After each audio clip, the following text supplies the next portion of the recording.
Dr. Amanda Sterling had dedicated her career to analyzing historical protest movements through photographic documentation. As the lead researcher at Columbia University's Institute for Social History, she had examined thousands of images depicting civil unrest, labor demonstrations, and political gatherings spanning from the mid-1800s to the modern era. But the photograph that arrived at her office that drizzly March morning in 2024 would reveal a secret about police crowd control that had been hidden in plain sight for over a century, challenging everything historians thought they knew about the evolution of law enforcement tactics. The black and white image had been donated by the Thornfield Historical Society as part of their digitization project documenting New York City's late 19th century social movements.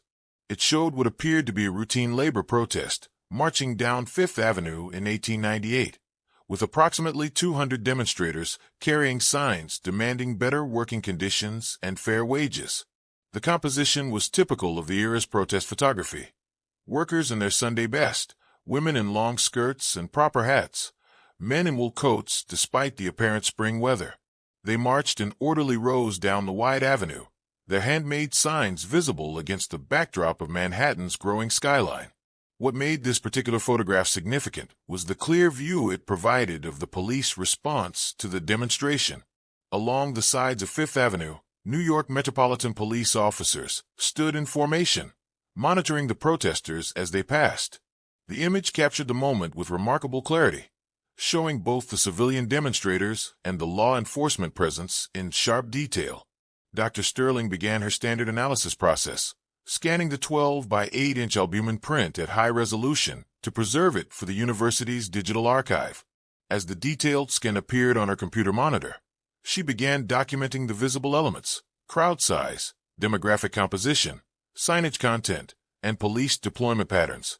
As she zoomed in to examine the police formation more closely, something caught her attention that made her adjust her monitor settings and reach for her magnifying equipment. The police officers visible in the photograph were arranged in a specific tactical formation that wouldn't be developed by law enforcement agencies until the 1960s. More disturbing still, several officers appeared to be using crowd control equipment and hand signals that were decades ahead of their time. Dr. Sterling focused her analysis on a group of officers positioned near the intersection of Fifth Avenue and 42nd Street. These policemen were clearly using riot control batons, designed with a specific grip and striking technique that matched modern police training protocols. But such equipment and techniques weren't officially adopted by American police forces until after the civil rights protests of the 1960s. Even more impossible was what appeared to be coordinated communication equipment visible among the officers. Several policemen had what looked like early radio devices attached to their uniforms, technology that wouldn't be available to police departments until the 1930s at the earliest. Dr. Sterling's first instinct was to assume she was looking at a mislabeled photograph from a later time period. But everything else about the image confirmed an 1898 date. The civilian clothing styles, the architectural details of the Fifth Avenue buildings, and the photographic techniques all matched the late 19th century perfectly. She decided to consult with Dr. James Morrison, the authentication expert who had analyzed several cases involving temporal anomalies in historical photographs. If anyone could determine whether this image represented legitimate historical documentation or some form of temporal convergence, it would be Dr. Morrison. When Dr. Morrison examined the photograph 3 days later, his technical analysis confirmed Dr. Sterling's suspicions and her worst fears. "This photograph is authentic," Dr. Morrison stated definitively after extensive examination. It was created in 1898 using period-correct materials and photographic techniques. But the police tactics and equipment visible in this image are decades ahead of their time. Dr. Morrison continued, "The formation patterns these officers are using match crowd control techniques that weren't developed until the mid-20th century. More concerning, some of the equipment they're carrying appears to incorporate technologies that didn't exist in 1898. If you think this 1898 protest photograph is revealing something impossible now, wait until you discover what happens when they trace the specific police officers in the formation and uncover a secret training program that may have given law enforcement access to future tactical knowledge." Subscribe now and hit the notification bell, because this investigation is about to reveal that modern police crowd control techniques may have been tested on American protesters over a century ago. Dr. Sterling decided to identify the specific police officers visible in the photograph and research their training backgrounds. Using NYPD personnel records from the 1890s, she began cross-referencing the faces in the image with official department photographs and service records. What she discovered was a pattern of officers who had been recruited for what department records described as specialized crowd management training in the months leading up to the 1898 protest. These officers had been selected for an experimental program that was apparently testing new crowd control techniques and equipment. According to classified NYPD training documents from 1897 to 1898, recently declassified and housed in the New York Municipal Archives, the department had established a secret unit called the Advanced Tactical Response Division that was developing crowd control methods far beyond anything used by other police departments of the era.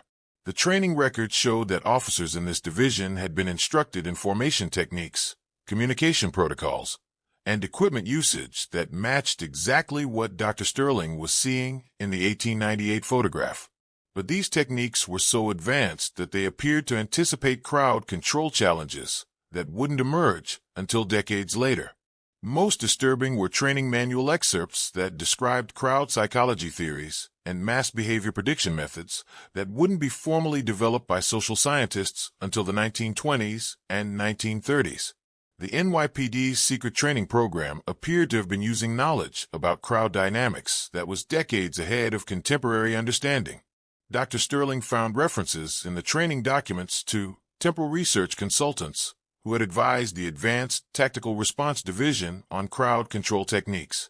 These consultants weren't identified by name, but their recommendations had been incorporated into training protocols that gave NYPD officers capabilities far beyond what any other police force possessed in 1898. The implications were staggering.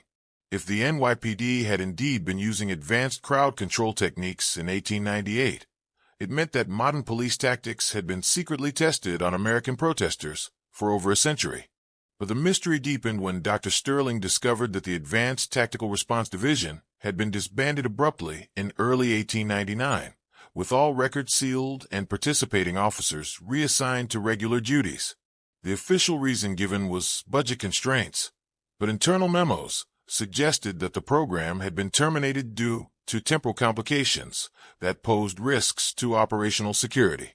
Dr. Sterling decided to research the specific protest depicted in the 1898 photograph. Using newspaper archives and labor organization records, she identified the demonstration as a march organized by the Consolidated Workers Union demanding 8-hour workdays and safer factory conditions. But what she found in contemporary newspaper accounts of the protest was deeply disturbing. Multiple newspapers from March 1898 reported that the Fifth Avenue labor demonstration had been unusually peaceful and well-controlled, with protesters praising the professional and respectful behavior of the police officers monitoring the march. This was remarkable because labor protests in the 1890s typically resulted in violent confrontations between workers and law enforcement. More significantly, several newspaper accounts mentioned that observers had been impressed by the advanced crowd management techniques used by police during the demonstration. Reporters noted that officers seemed to anticipate crowd movements and potential problems before they occurred, using communication methods and formation adjustments that prevented conflicts before they could develop. The New York Tribune's coverage of the protest included a particularly revealing quote from March organizer Patrick O'Sullivan. "The police officers monitoring our demonstration seemed to know exactly how to maintain order without suppressing our right to assemble. Their tactics were unlike anything we've experienced in previous protests. It was as if they could predict how the crowd would behave and respond accordingly." Dr. Sterling realized that the 1898 photograph was documenting the first known use of advanced crowd control techniques that would later become standard police practice. But these techniques had been developed and tested using knowledge that somehow exceeded the capabilities of 1890s law enforcement. She decided to investigate whether similar advanced police tactics had been used at other protests during the same time period. What she discovered was evidence of a systematic program that had been secretly upgrading police crowd control capabilities across multiple American cities. Police departments in Boston, Chicago, Philadelphia, and Washington, D.C. had all established tactical training units in the late 1890s that were developing crowd control methods far beyond conventional police practices. In each case, the programs had been advised by unidentified research consultants and had produced remarkable improvements in police effectiveness during civil demonstrations. But like the NYPD program, all of these advanced tactical units had been disbanded by 1900, with their records sealed and their methods apparently abandoned until they were rediscovered decades later during the Civil Rights era. Dr. Sterling found classified correspondence between police chiefs from different cities discussing their advanced tactical programs. The letters revealed that the police leaders had been sharing information about crowd control techniques that they described as beyond current theoretical understanding, but remarkably effective in practical application. Most disturbing was a letter from Boston Police Chief William O'Brien to his counterpart in Chicago, dated November 1898. The tactical methods we've been using have produced extraordinary results, but I'm increasingly concerned about their source. Our research consultants possess knowledge about crowd behavior that seems impossible given current scientific understanding. I worry that we're using techniques we don't fully comprehend, with potential consequences we cannot predict. You're about to discover how these mysterious research consultants obtained their advanced knowledge of crowd control, and why their techniques were suddenly abandoned just as they were proving most effective. Make sure you're subscribed because what happens next reveals that the development of modern police tactics involved knowledge that may have come from decades in the future. Dr. Sterling decided to investigate the identity of the mysterious research consultants who had advised police departments on advanced crowd control techniques. Using cross-references between training documents and municipal contracts, she began tracing the consultants' involvement in the late 1890s tactical programs. The search led her to discover that all of the advanced police training programs had been coordinated by a single consulting firm called Temporal Research Associates, based in Salem, Massachusetts. The firm had been established in 1896 and had contracted with police departments across the Northeast to provide advanced tactical training based on predictive behavioral analysis. But when Dr. Sterling researched Temporal Research Associates, she found connections to the same individuals who had been involved in other cases of temple phenomena. The firm had been founded by Professor Ezekiel Thorne, the same researcher whose daughter Evangeline had created prophetic lace work, and Dr. Cornelius Blackwood, the physicist who had been studying temporal convergence at Times Square. According to company records, Temporal Research Associates had been using what they called chronological analysis to study crowd behavior patterns across multiple time periods, allowing them to develop crowd control techniques that could anticipate and prevent civil unrest before it occurred. The firm's confidential research notes, discovered in Salem City Archives, revealed that Thorne and Blackwood had been using temporal research methods to observe crowd control techniques from future decades, then adapting those methods for use by 1890s police departments. Their research had apparently allowed them to witness crowd control techniques used during civil rights protests of the 1960s, labor demonstrations of the 1930s, and student protests of the 1960s to 1970s. By studying future police responses to civil unrest, they had been able to develop training programs that gave 1890s officers capabilities decades ahead of their time. But the temporal research had also revealed disturbing implications about the future of police-civilian relations. According to Thorne's notes, their chronological observations had shown them the escalating conflicts between law enforcement and protesters that would occur throughout the 20th century. Most troubling was a research note dated December 1898. Our temporal observations indicate that the crowd control techniques we've developed will eventually be used to suppress legitimate democratic protests and civil rights demonstrations. The knowledge we've provided to police departments could be turned against citizens exercising their constitutional rights. We may have accelerated the development of tactics that will be used to undermine the very freedoms we sought to protect. Dr. Sterling realized that the advanced police formation visible in the 1898 photograph was the result of temporal research that had provided law enforcement with crowd control techniques from decades in the future. But this knowledge had come with the understanding that those techniques would eventually be used to suppress democratic movements and civil liberties. The researchers had faced an impossible ethical dilemma: use temporal knowledge to help police maintain order during legitimate protests, or risk that the same knowledge would be used to suppress democratic rights in future decades. According to Thorne's final research notes, Temporal Research Associates had decided to terminate their police consulting work in early 1899 after realizing the long-term implications of their temporal research. They had attempted to retrieve the advanced training materials and convince police departments to abandon the techniques they had learned. But the damage had already been done. Police officers who had been trained in the advanced crowd control methods had continued using them even after the official programs were disbanded. The techniques had been passed down through informal training networks and had eventually become standard police practice decades later. Dr. Sterling understood that she was looking at evidence that modern police crowd control tactics had been developed through temporal research in the 1890s, then secretly integrated into law enforcement culture over the following century. The 1898 photograph showed police officers using techniques that wouldn't be officially adopted until the 1960s, because those techniques had been borrowed from the 1960s through temporal research conducted in the 1890s. But she also realized that this discovery had profound implications for understanding the relationship between law enforcement and democratic protest. If police crowd control techniques had been developed using knowledge of future civil unrest, it suggested that the militarization of police responses to protests had been planned decades in advance. Dr. Sterling decided to investigate whether the temporal research conducted by Thorne and Blackwood had influenced other aspects of police development beyond crowd control. What she discovered was evidence that their temporal observations had shaped police training, equipment development, and tactical doctrine throughout the 20th century. Confidential research documents showed that Temporal Research Associates had provided police departments with knowledge about future crime patterns, technological developments, and social changes that would affect law enforcement. They had essentially given late 19th century police departments a preview of 20th century policing challenges and the tools to address them.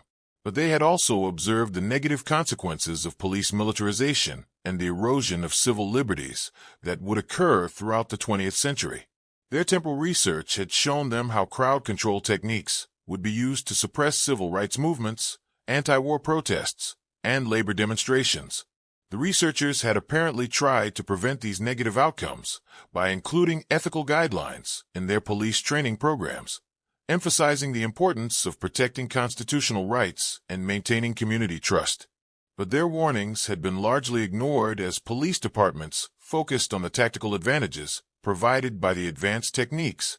Dr. Sterling found a particularly disturbing research note from Professor Thorne, dated January 1899.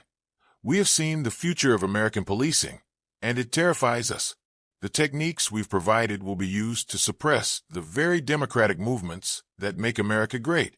We've given law enforcement tools that will be turned against citizens exercising their most fundamental rights. God help us. We may have contributed to the militarization of police that will plague America for generations." The temporal researchers had attempted to create safeguards that would prevent the misuse of advanced police tactics, but they had failed to account for how institutional culture and political pressures would shape the application of their techniques over time. Dr. Sterling realized that the 1898 photograph was documenting not just the first use of advanced crowd control techniques, but the beginning of a process that would fundamentally alter the relationship between American police and the communities they served. The protesters marching down Fifth Avenue in 1898 had been subjected to crowd control techniques developed through observation of future police responses to civil rights demonstrations, labor protests, and student movements. They had been unknowing test subjects for tactics that would later be used to suppress democratic movements throughout the 20th century. But the photograph also revealed the researchers' attempt to use temporal knowledge responsibly. The police officers in the image were maintaining order while respecting the protesters' rights, demonstrating that advanced crowd control techniques could be used to protect rather than suppress democratic expression.